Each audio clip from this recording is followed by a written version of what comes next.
chosen one.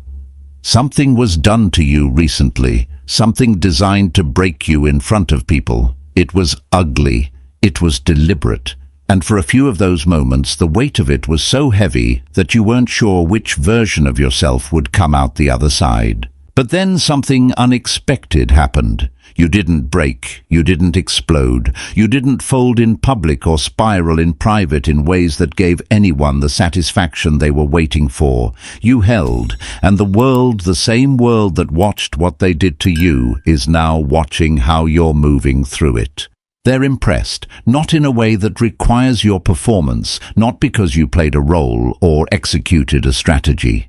They're impressed in that quieter, more unsettling way, the kind that makes people go home and think about what they just witnessed. And you might be wondering what they saw, because from the inside it didn't feel like strength. It felt like barely holding the seams together. It felt like exhaustion dressed up as composure. This is for you, not to tell you that you won, but to show you what actually happened in that moment, and why what people witnessed in you is not something most human beings can readily access. But before we can understand what they saw, we have to be honest about what it cost you to stay. Let's start with what actually happened, not what you told people happened, not the version you made presentable enough to explain to someone who wasn't there. What actually happened was that you were put into a situation specifically designed to make you react in a way that would damage you.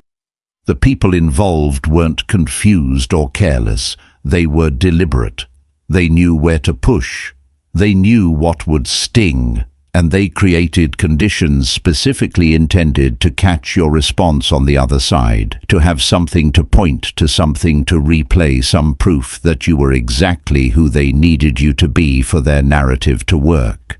You felt it, the heat of it, the injustice of being placed in that position at all, the pressure of knowing that people were watching, that the wrong response would become the story, that you were being given a test you never asked for in front of an audience you didn't choose. And everything in you, the part that knew what was being done and how unfair it was screaming to respond. You didn't. You stood there, and what came out of you in that moment was not what they engineered the situation to produce. It was something else, something quieter, something that from the outside looked almost too calm, the kind of composure that confused people because it wasn't the absence of awareness. You clearly saw everything that was happening. You just chose something they weren't prepared for. Except here's what's worth sitting with. Was it a choice? In that moment when everything was pressing in, did you make a decision to be composed, or did something in you respond before the decision arrived? Because the people watching have been asking each other that same question. They watched someone in the middle of a genuinely horrible situation respond in a way that didn't look managed. It looked rooted, and those are two completely different things. When someone manages their response under pressure, you can feel the effort. You can sense the tension between what they want to do and what they're choosing to do. But what people witnessed in you didn't carry that tension. It carried something that a lifetime of watching people under pressure doesn't prepare you to see often. The stillness wasn't suppression, it was somewhere else entirely, and that is why they're still talking about it. Not with the language people use when they watch someone perform grace, with the language people use when they witness something they didn't know was possible until they saw it. Quiet, a little unnerved, deeply, reluctantly impressed in a way that has nothing to do with your effort and everything to do with what you appear to be made of. Here is where it gets important. What you were made of didn't emerge from that moment. The moment just revealed it. And there's a difference between those two things that changes everything about how you understand what happened and what it means for where you go from here. Think of metal placed in a forge. The heat does one of two things. It melts what isn't strong enough to withstand it, or it reveals the quality of what was already there. The metal doesn't become valuable because of the fire. The fire is the event through which the value already present becomes undeniable. What the horrible situation put you through was heat, and what came through the heat was something that was there before the fire started. The people watching felt that. They may not have had the language for it, but something in the way you held yourself, something in the quality of your composure told them this was revelation, not performance. And that's what they can't stop thinking about. Because you can practice performance. You cannot manufacture revelation. We haven't yet gotten to the most important question. Why could you respond that way when most people under that exact kind of pressure, that exact kind of deliberate attack would have cracked? The answer isn't in that moment. It goes further back than that. Before we go back further, we need to stop here, because the most common mistake people make after surviving something like this is skipping straight to what it means, to the insight, the lesson, the interpretation, without first allowing what it costs to be fully seen. And that cost deserves to be named honestly. What staying composed in that horrible situation actually required of you was not nothing. It looked like nothing from the outside. That's the problem. What people witnessed was stillness, and they interpreted that stillness as ease. What they didn't see was the internal war that produced it. The part of you that knew exactly what was being done and had every legitimate reason to respond to it. The anger that had nowhere to go because you couldn't send it where it belonged without handing them what they came for. The grief of being placed in that position at all, not just by what they did, but by the fact that you had to manage your response to it while they felt no such obligation to manage theirs. There were nights after that. There always are. Nights where you replayed every moment, not because you regretted how you handled it, but because the mind needs to process what the body held. You went back through the details maybe more than once. You thought about what you could have said. About the version where you didn't hold it together, where you let them have exactly the reaction they were mining for, and whether that version would have felt better in the short term. You probably also thought about whether the silence was actually the right call, or whether your composure was somehow letting them off the hook, letting the injustice go unanswered, making it easier for people to forget what was done. These thoughts are not weakness. They're the sound of a person processing something real that they haven't been allowed to put down yet. Because here is what nobody celebrates: the exhaustion of restraint. Everyone is impressed by the outcome, the composure, the dignity, the way you moved through something that was designed to break you publicly. But nobody has acknowledged what that specific kind of strength requires. Restraint that comes from genuine care about who you are is not passive. It's active. It consumes energy. It requires you to hold something under pressure that desperately wants to release, and to hold it long enough that the moment passes without you becoming its victim in a different way. And you did that, in public, while being watched by people who had already decided what they wanted to see. And then you went home. And you held it in private too, because the version that went home after wasn't the relaxed version. It was the same posture, finally allowed to be alone, but still carrying the weight of every moment. The kind of tired that doesn't come from physical exhaustion. The kind that settles into the chest and stays there even after sleep, even after time passes, because the body knows that something significant happened and is still working out what it means. Here's what that exhaustion is not. It's not evidence that you failed. It's not a sign that the composure wasn't real. The fact that you're still carrying the weight of this is evidence that what happened was real, not that you're still broken by it, but that you're honest about it. The pain that doesn't get performed publicly doesn't stop existing.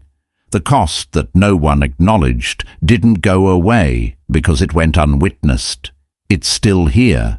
And you're allowed to say that. There is also something more subtle that may still be present, and it deserves to be named: the anger that didn't get expressed. Not because you suppressed it in an unhealthy way, but because the situation didn't offer a healthy place for it to go, and you were wise enough to know that. Anger at what was done to you is not bitterness. It's a reasonable response to injustice, and it's allowed to exist.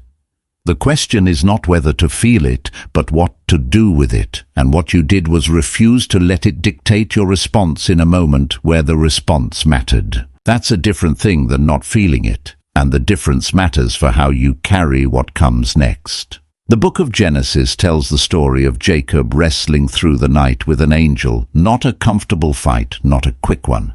He wrestled until dawn, and the blessing he received came, not despite the wrestling, but through it. Genesis chapter 32, verse 28. The name he was given afterward, Israel, one who struggles with God, was not a mark of weakness. It was a mark of what was formed in the wrestling. The blessing came through the fight, not around it. And Jacob walked away from that night with a limp, which means formation costs something, and carrying formation costs something. And what you're feeling now, the exhaustion, the still lingering weight, is not evidence of failure. It is the honest cost of something real that is being built. The limp is part of the testimony. But here is the thing about Jacob's wrestling. It wasn't the first hard night he'd ever had. The formation didn't happen in one fight. It came through a whole life of being the one who had to hold more, endure more, navigate more. And it's that longer pattern, that history of seasons, that we need to look at. Because it's not there by accident. Think back, not to this specific situation, but further, to the seasons before this one that required the same thing. There was a time before this where you were overlooked, where you worked harder than the people around you, saw things they didn't see, held more than was fair to hold, and the acknowledgement never came. And you kept going. Not because the injustice wasn't real, but because something in you refused to let the lack of recognition become your reason for stopping. There was a time before this where someone misunderstood you badly enough that it should have broken the relationship, and you made the decision to stay dignified anyway. Where you absorbed something that was unfair and chose not to put it back the way it came. Where you carried a grief that nobody offered to help you carry, and you carried it well anyway in private without making it someone else's emergency. There was a time before this where something you invested in, something you gave real energy and real faith to, ended without the return you were owed. And instead of collapsing into bitterness, or performing your devastation for an audience, or letting the loss of that season define the posture you brought into the next one, you stayed. You grieved. You kept your footing. You found your way to the next morning. Do you see the pattern? Because here is what those seasons had in common. They all required the same specific thing from you. Not just endurance, lots of people endure. What they required was the ability to remain yourself under conditions designed to make you into something smaller, something reactive, something defined by what was done to you, rather than by who you actually are. Every single one of those seasons tested the same quality. And every single time that quality held. This is not a coincidence. This is what formation looks like from the outside. The refiner's process for metal doesn't happen in a single session. A blacksmith doesn't put metal in the forge, once pull it out and declare the process complete. The work happens in passes, repeated heating, shaping and cooling, each pass building on the one before.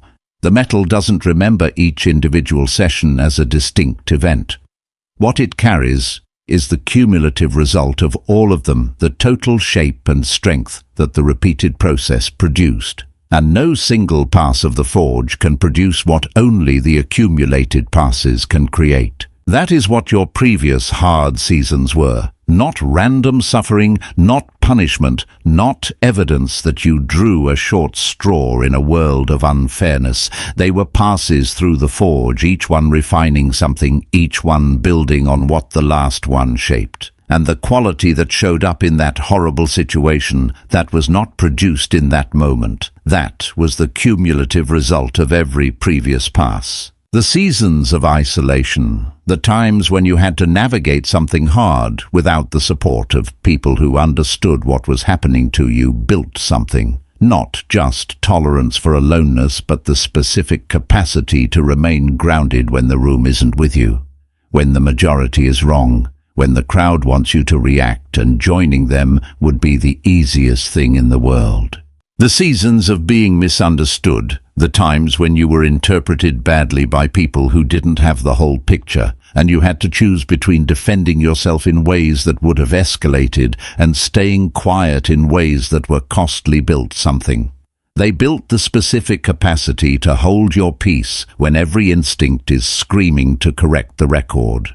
The seasons of absorbing unfairness, the times when you were handed something you didn't deserve and had to decide what to do with it, built something. They built the specific capacity to take what comes against you and not let it become what you give back, to receive filth without becoming filthy, to walk through smoke without smelling like it.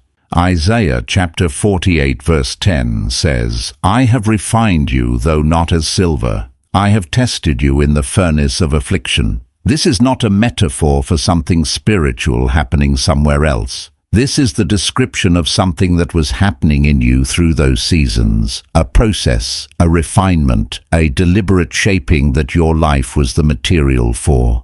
The affliction was not incidental. It was the furnace, and you are not the same person who entered those seasons. You couldn't be.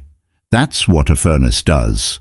So now here is the question that matters. If those seasons were formation, what were they forming you for? Because the forge doesn't shape metal for the sake of shaping it. The forge shapes metal into something, and the something is determined by where the metal is intended to go next, which means the formation itself is pointing towards something. And the horrible situation you just walked through was not the destination. It was a moment along the way. The question is not just what was formed, it's what the formation was preparing you for and what those seasons of waiting and isolation were doing in the roots where no one could see. There's something specific about the seasons of isolation and waiting that's different from seasons of active trial. When you're in an active trial, something visible happening, something you have to navigate in real time. At least there's movement. At least you can feel the effort of holding on. But the waiting seasons, the seasons of separation, the periods when nothing seems to be happening and you can't tell whether you're being positioned or simply left, those seasons have a particular quality of disorientation that active trials don't produce. You know those seasons, the times when you felt ahead of where you were, not with arrogance but with a quiet awareness that what you were carrying didn't match the environment you were in, where the people around you were operating from a level that felt too small for what was being built in you, but you couldn't say that out loud without sounding proud, so you stayed. Where the doors that should have been open by that point in your life were still closed, and the silence from heaven felt like the silence of a room that had emptied without telling you the meeting was over. In those seasons, the temptation is always the same: to interpret the silence as absence, to read the closed doors as rejection, to conclude that the delay is evidence of disqualification, that if it hadn't happened yet, it must not be going to happen. And that conclusion, that subtle shift from faith to resignation, is precisely what the waiting season is designed to resist. Because here is what those seasons were doing underneath, in the part of you that wasn't visible to anyone else and maybe wasn't even fully visible to you. They were establishing your default. They were setting the baseline of who you return to when the pressure comes, not who you decide to be, who you actually are when the decision hasn't been made yet. This is the distinction that matters most. Most people understand character as a series of choices made under pressure. But character in its deepest form isn't a decision you make in the moment, it's the ground you're standing on when the moment arrives. And that ground is built in the quiet seasons, in the waiting, in the isolation. In the years when nothing seemed to be happening but the roots were going deeper than anyone could see. Think of a tree in its first years. To a casual observer, it looks like nothing is happening. The tree isn't obviously growing, it's not bearing fruit, it's not tall enough to give shade. But what is happening underground is the most essential work the tree will ever do. The root system expanding, going deeper, finding water, establishing the infrastructure that will make the tree capable of growing tall and bearing weight and surviving storms when those storms finally come. The fruit and the height and the shade come later. The root system comes first, and it comes in what looks like a long season of nothing. Your isolation seasons were your root work. The waiting seasons were the years when the formation was happening underground, in the places no one could see, in the parts of you that weren't being cultivated for performance but for depth. And depth, by definition, isn't visible from the surface. It can only be known when the storm comes and the tree doesn't fall. Which brings us to the question underneath all of this. Because there's a difference, a significant difference between two types of people who walk through hard situations without breaking publicly. The first type is someone who decides not to break, who sees the pressure coming, recognizes the stakes, and makes a conscious decision to hold their composure because the consequences of not doing so are too significant. This person is exercising willpower. And willpower is real valuable and genuinely impressive, especially under high pressure. But willpower is a resource that can be depleted. It requires constant expenditure of energy, and it has a ceiling. Under enough pressure for long enough, willpower eventually finds its limit. The second type is someone for whom the ground they're standing on is just different. They don't have to reach for composure because composure is not separate from them. It's not a decision they're making in the moment. It's an expression of who they've become through the formation that came before the moment. This is what character looks like when it's been built deep enough. It's not effortless, but it originates in identity, not in effort. The difference in the outcome looks similar from the outside, but the origin is completely different. In the wilderness, Moses wasn't idle. The 40 years that looked like nothing from the outside, looking after sheep in the desert invisible to the world that would eventually know his name, were the years in which the man who would stand before Pharaoh was being formed, not in the palace where he grew up, not in the courts of power where formation might have been expected, in the wilderness, in the quiet, in the seasons that looked most like nothing. Because wilderness seasons are not where the calling is delayed, they are where the character required to carry the calling is built. This is what your isolation seasons were, not a punishment, not evidence that you were forgotten. They were the conditions required for a specific kind of formation, the kind that can only happen when the noise and the audience and the validation are removed, and what's left is just you and the work of becoming. So here is the question this raises: if the formation happened in the quiet and it produced something real, then how do you know whether what showed up in that horrible situation was the product of that formation or just willpower that happened to hold long enough? Because knowing the answer to that question changes everything. Here is how you tell the difference. When someone is exercising willpower under pressure, genuinely trying to hold themselves together through a difficult situation, there is a quality to it that people around them can usually sense, not always consciously. But the suppression has a texture. You can feel the effort of someone holding something down. The body language is a little too controlled. The responses come a beat too slow because there's a processing step happening. The natural reaction is being caught and redirected before it arrives. The composure is real, but it's adjacent to the thing it's composing. The person is managing something. And management, however skillful, has a quality of distance to it that perceptive people can detect. Formation doesn't work that way. When a response comes from character that's been built deep enough, it doesn't have that texture of management. It has a quality of naturalness that's actually more unsettling to witness, because the response you'd expect, the one the situation was engineered to produce, simply doesn't arrive. Not because it was caught and redirected, because the ground the person is standing on is just different. The composure doesn't feel like distance from the reaction. It feels like the reaction itself. This is what the people watching you experienced. They expected a reaction. They were waiting for it, some of them consciously, some not.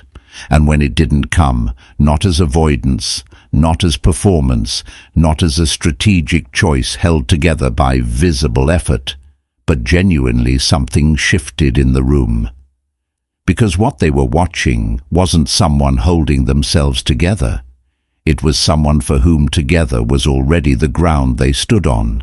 Now apply that to what you felt in the moment. Think carefully. In the moment when the pressure was highest, when the situation was at its worst and everything inside you was being pushed toward reaction, what did you actually experience? Was it the experience of making a decision, of catching the impulse and redirecting it, of consciously choosing composure because you knew what the alternative would cost? Or was there something else, a kind of stillness that arrived before the decision? A response that was already forming in you before you chose it. Because here is what many people discover. When they're honest about a moment like this, the restraint came first. The decision came after the recognition of what was happening, the awareness of the stakes, the conscious affirmation of what the body and spirit were already doing.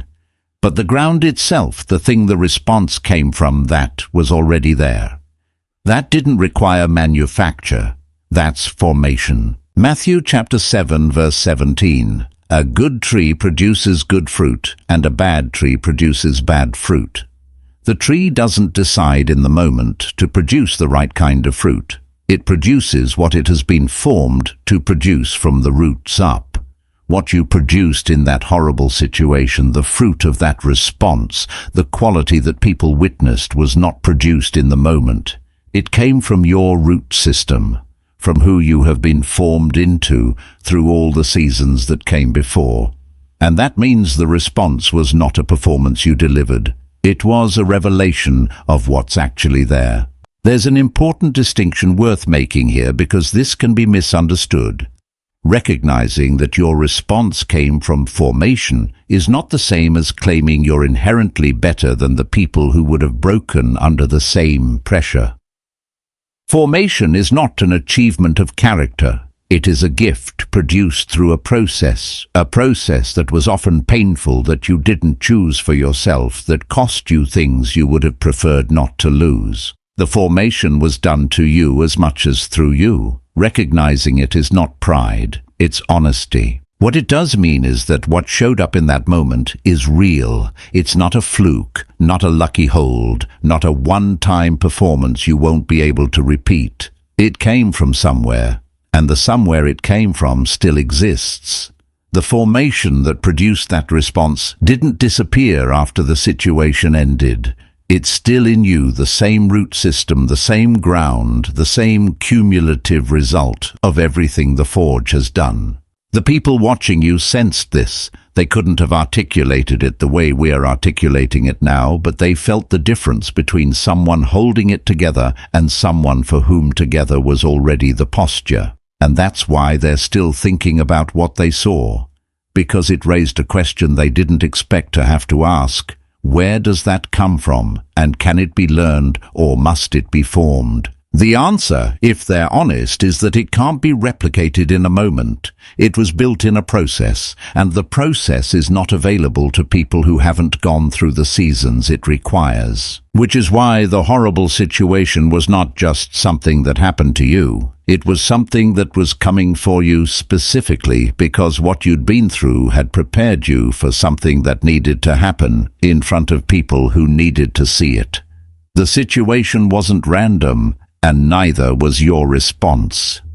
Let's talk about that, about why the test was public and what it was meant to reveal. Not every test is public. Most of the formation that happens in a person's life happens in private, in seasons when no one is watching, when the growth and the refinement are underground, invisible to everyone except the person in the forge. Private formation is the foundation of everything. But at certain points, what has been built in private becomes visible in public, and that visibility is not accidental. Think about the structure of the tests that matter most in Scripture. Joseph's tests were private for years, the pit, the prison, the long waiting. But the moment that mattered most happened in the most public setting imaginable, the court of Pharaoh, surrounded by the power structure of an entire civilization.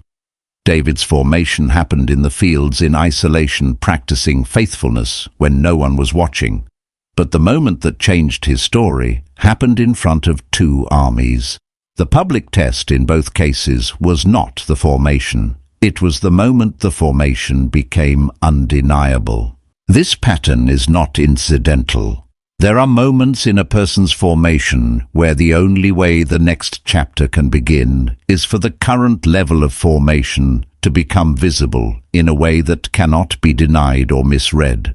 And those moments almost always require public exposure, not because visibility is the goal, but because what's been built needs to be confirmed in conditions that don't allow for anything but what's actually there. The horrible situation you walked through was one of those moments. You didn't orchestrate it. You didn't choose the audience, the setting, the level of pressure, or the timing. But here is what is worth recognizing. You couldn't have been placed in that situation if the formation wasn't already there to meet it. The test was calibrated to what was inside you, not to what someone wanted to put you through.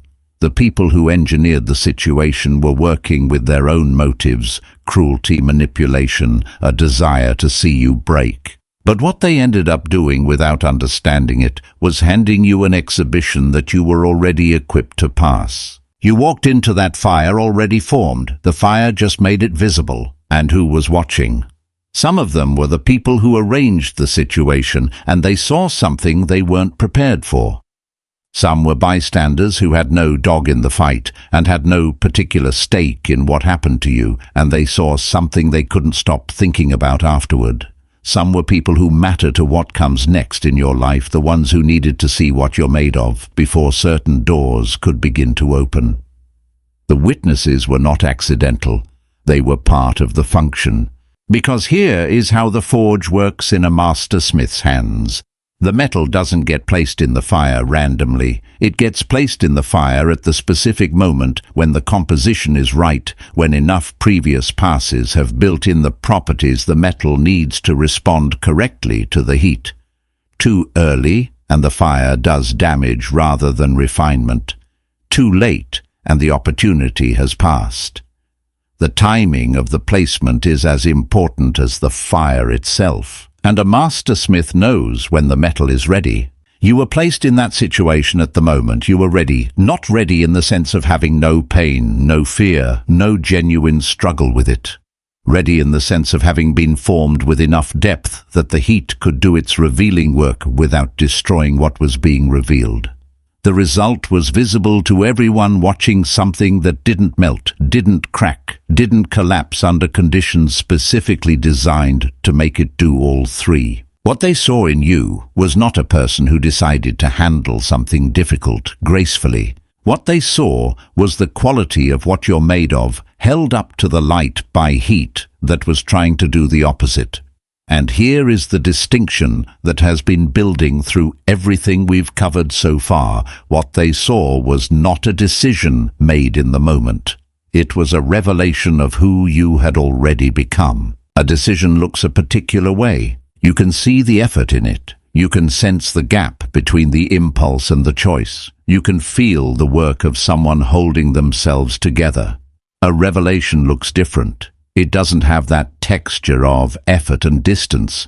It has the quality of something simply being what it is, undeniably under conditions that would have forced anything false to show itself. This is why they're so impressed, not because they watched you perform grace in a difficult situation. They've seen performances before. What they saw was something that doesn't have a performance version, the specific quality of a person whose formation is real, whose roots go deep enough that the storm couldn't take them down, whose composure isn't distance from the reality but honest expression of the ground they stand on. The horrible situation did not make you who you are. It made visible who you had already become. And what was made visible, the quality of what they witnessed, cannot be undone by anything that comes after it. Once revelation has happened, it has happened. The forge has done its work. The quality of the metal has been tested under the conditions that matter. And what was revealed is now on record, not in the files of the people who tried to destroy you, but in the understanding of everyone who was watching from the right angle. So let's name what was actually revealed, because that's the part that changes how you carry this going forward. What people witnessed in that horrible situation cannot be performed. This is not encouragement. This is not validation dressed up in spiritual language. This is a specific observable fact about what happened, one that explains why the people who watched it are still unsettled in a way they can't fully account for. You can perform a lot of things under pressure. You can perform patience in a situation where the stakes are low enough. You can perform graciousness when the insult is small enough that it costs you nothing. You can perform composure in a room where you've already emotionally separated from the outcome. People do all of these things regularly, and they're impressive in their way. But here is what you cannot perform: the specific quality of a person whose formation is deep enough that the response comes before the decision. Under real sustained public pressure, when the attack is deliberate and the audience is real and everything being done to you is designed specifically to find your breaking point, you cannot fake that kind of response. The conditions that situation created are precisely the conditions under which performance collapses. The human nervous system, under enough genuine threat, reverts to its actual ground. The person who has been performing will show what the performance was hiding. The person who has been formed will show what the formation built. The world watched you, and what it showed was formation. Here is what that means in terms of how to understand what actually happened. The viewer has been trying to make sense of that moment by looking at the moment itself, at the decision they made or didn't make, at the strategy that held or the willpower that didn't fail. But none of those explanations reach the actual source, because the source is not in the moment. The source is in every season before the moment, every previous pass through a forge that felt like suffering, every period of isolation that felt like abandonment, every time dignity cost something but was chosen anyway, every wilderness season where the roots were going deeper while the surface looked like nothing. What people witnessed in that horrible situation was the cumulative product of all of it, the output of every season, the fruit from a root system that had been going deeper for longer than you probably realized while it was happening. This is what changes everything about how you understand what occurred. You have been interpreting your response in that moment as something you did. Either you made a good choice under pressure, or you were lucky that your composure held, or your strength was strong enough this time. All of those framings put the response in the category of performance, something produced in the moment by effort in the moment. But it wasn't produced in the moment. It was produced over years, refined through seasons, and then made visible in a moment of genuine pressure. What you did in that situation was not manufacture something. You revealed something. And the difference between those two things changes everything about what it means and what it costs. Chosen one. What you've been formed into through everything you've endured is not a temporary condition. It is not a high you'll come down from. It is not a version of you that only shows up when the stakes are this high. It is who you are now, not as a claim, not as an aspiration, as a revealed fact. The horrible situation confirmed it, and confirmation is permanent. The people who tried to destroy you in that moment were working with the assumption that you were the same person you were before all the formation happened. They were operating on an outdated model. They applied the kind of pressure that breaks people who haven't been through what you've been through. And when it didn't work, when the pressure found not a crack, but a foundation, they were left with something they weren't prepared for. The evidence of their own miscalculation. But you need to hear the other side of this, because the revelation creates a responsibility as much as it offers a comfort. Being chosen doesn't mean being exempt from horrible situations. It means being formed through them and being responsible for what the formation produces. The formation isn't a reward, it's an assignment. What was built in you through those years of refinement wasn't built so you could survive the horrible situation and go back to the exact same life you had before it. It was built for something that comes after. The horrible situation was not the destination. It was a demonstration on the way to what the formation was always preparing you for. And now there's a version of you that has been publicly confirmed not by your own words or your own claims, but by what the pressure revealed. That version of you is the current version. And the question that the revelation creates is, which version are you going to live from now? Because there's a pull. We'll name it honestly.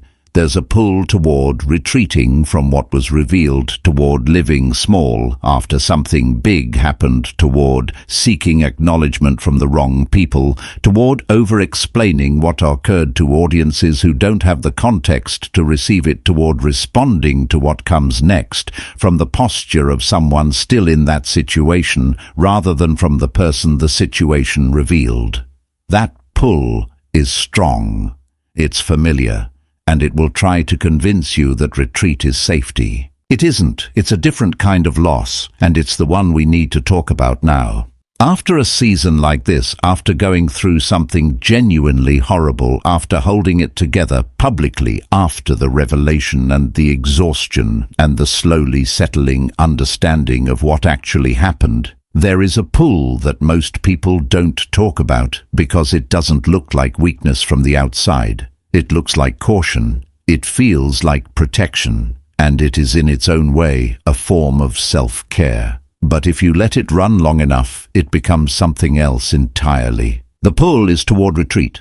Not retreat into destructive behavior, not collapse, not the visible kinds of breaking that other people notice. The pull is toward the quieter forms, over-explaining what happened to anyone who will listen, as though if you tell the story the right way to enough people, it will eventually be acknowledged in the way it deserves. Monitoring what the people who hurt you are doing now, not because you want to engage, but because some part of you needs to see whether the situation is resolving itself the way it should. Waiting for an apology or an acknowledgement or some form of external recognition that what was done to you was wrong, and holding your internal state hostage to whether or not it comes. And underneath all of those behaviors, making yourself smaller in new situations. Pre-protecting against another attack by giving less sharing, less trusting, less showing up with less of yourself so that there's less to be used against you. Living from the posture of someone still inside that horrible situation rather than from the person the situation revealed you to be. These patterns are understandable. They're the natural response of a person who has been genuinely hurt in a way that had real consequences. But they are not forward. They are a way of staying in that moment long after the moment has passed. And the longer they run, the more they cost, not because they're morally wrong, but because they require the person the formation revealed to operate from a smaller version of themselves. And here is the pressure that needs to be named. You cannot unknow who you've been revealed to be. The situation showed the world and showed you a version of yourself that cannot now be undeniable. Going back to those patterns, the over-explaining, the monitoring, the waiting, the shrinking, is not going back to who you were before all this happened. It's choosing to operate from below the identity that was confirmed. And that's a different thing, and it has a different cost. Let's be specific, because specificity is where this becomes practical rather than abstract. Over-explaining what happened to people who weren't there, it's exhausting. It rarely produces the acknowledgement you're looking for, and it gives the situation continued residence in your energy. People who weren't in the room don't have the context to understand it the way you need to be understood. And most of them will process what you tell them through the lens of their own limited experience, which means the response you receive will almost never meet the need you brought to the conversation. Not because they don't care, because they can't give what this specific experience requires. Waiting for an apology from the people who caused the harm before allowing yourself to move forward. There are people who will never offer it. Not because they don't know what they did, but because offering it would require an honesty about themselves that they're not capable of right now. Making your healing conditional on their admission gives them a power over your internal state that they forfeited the right to have when they chose to do what they did. You can choose to release the condition, not because what happened was okay, because your formation doesn't require their acknowledgement to be real. Shrinking in new situations as protection. This one is subtle because it feels like wisdom. But there's a difference between discernment, wisely choosing who gets access based on what this season revealed, and self-minimization, which is preemptive hiding to avoid the risk of another painful exposure. Discernment says, I know more about what I carry now, and I'm going to be careful about where I place it. Self-minimization says, I'm going to carry less, so there's less to lose. One is wisdom, the other is retreat. The discernment you need right now is specific. This season showed you something about the people around you, about who has the capacity to hold what you carry and who doesn't. That discernment is a gift from the situation, and it's yours to apply. But applying it means making clear decisions about access, not from anger, not from bitterness, but from honest recognition of what you now know. One boundary set clearly based on what the season revealed, not as punishment, as stewardship of what was formed. The formation doesn't protect itself. You are responsible for the conditions in which it continues to grow. The metal that comes through the forge still needs to be kept somewhere appropriate, not thrown back into the same fire that shaped it, not left out to rust, but placed and used in a way that honors the quality of what it's become. You are now responsible for that. And that responsibility begins with the decision of how you carry what was revealed going forward. The person the horrible situation confirmed is not a temporary version of you. It is your current and actual version. And living below that, even with understandable reasons, is a choice that will eventually have a cost. The choice is yours, and you're closer to it than you think. Here is the answer to the question this whole message has been building toward. Yes. What formed you was intentional. What was revealed is real. And it is permanent. The central question this message has been holding was my ability to stay composed in that horrible situation, just self-control, or was it something formed in me through seasons I didn't fully understand at the time? Has an answer. It was formation, built through every season that felt like delay, refined through every period of isolation that felt like abandonment, shaped through every previous pass through a forge that you didn't ask for and didn't understand the function of until now. The response you gave in that moment wasn't manufactured under pressure. It came from who you had already been made into, and who you have been made into is not going back anywhere. That's the first truth you need to carry out of this message. The second truth is this: what was built in you through those seasons carries a responsibility, not a burden, a responsibility. The difference is significant. A burden is something you carry because you have no choice. A responsibility is something you carry because the formation that produced it has equipped you to carry it. And what was formed in you is equipped for what comes next, not perfectly, not without continuing struggle, not without ongoing refinement, but equipped enough to move, equipped enough to choose, equipped enough to take the identity that moment revealed and walk from it rather than from the wound.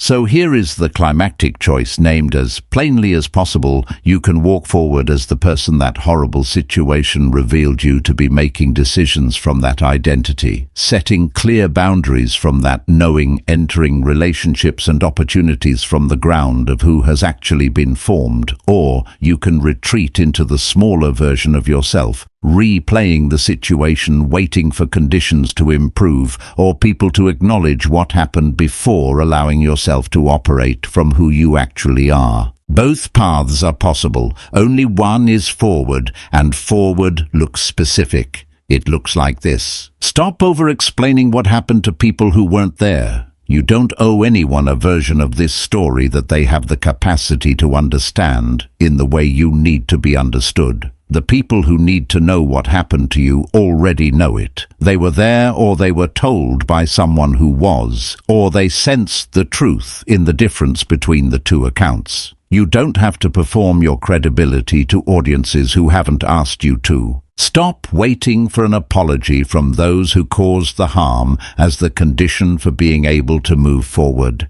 You can choose to release the condition, not because what was done to you was okay. It wasn't, and it deserves to be named as such privately to people who can hold it with you. But because your formation is real and your healing is active, and both of those are already underway, and neither of them requires the acknowledgement of people who demonstrated that they don't have the capacity for honest accountability. Set one boundary based on what this season revealed. 1. Not a list, not a full restructuring of your life.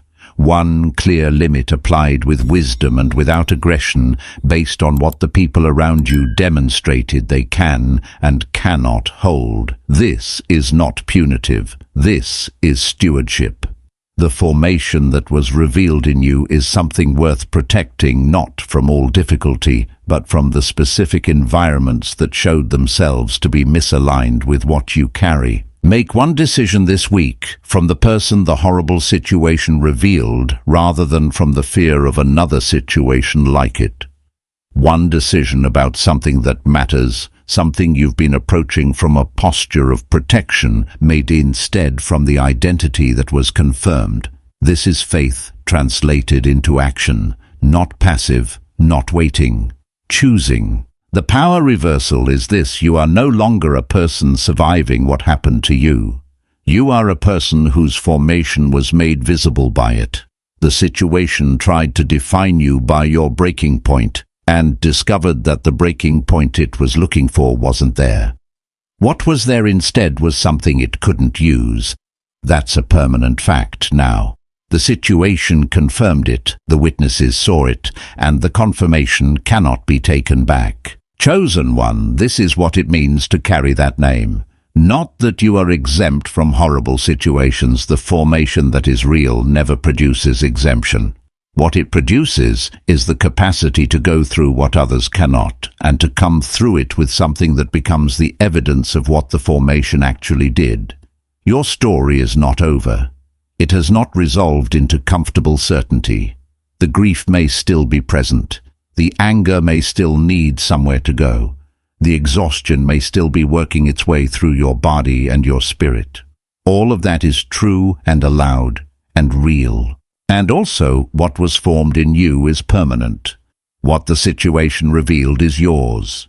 The formation belongs to the person it formed, and that person is you, standing here right now, carrying something that fire confirmed and people witnessed, and nothing that comes next can undo. Walk forward, anointed one, not because the path is clear, not because every question has been answered, not because you've fully processed what happened or found the right words for what it cost. Walk forward because the person who handled that horrible situation in the way that you handled it is already inside you, not as a memory of a moment when you were stronger than usual, but as the true and current and permanent version of who you are. The forge has done its work. The quality of what you're made of has been revealed under conditions that don't allow anything but the truth. And the truth is that you were formed for more than survival. You were formed for what comes after it.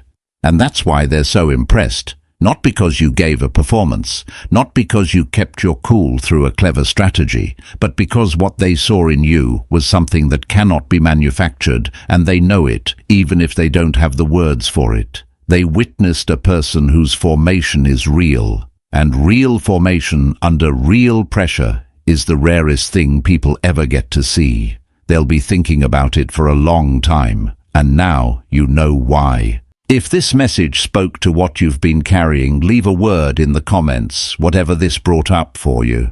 And if you know someone who needs to hear that what they went through was not just survival, but revelation, pass this along. Someone out there is still in the middle of the fire wondering what it means, and they need to know.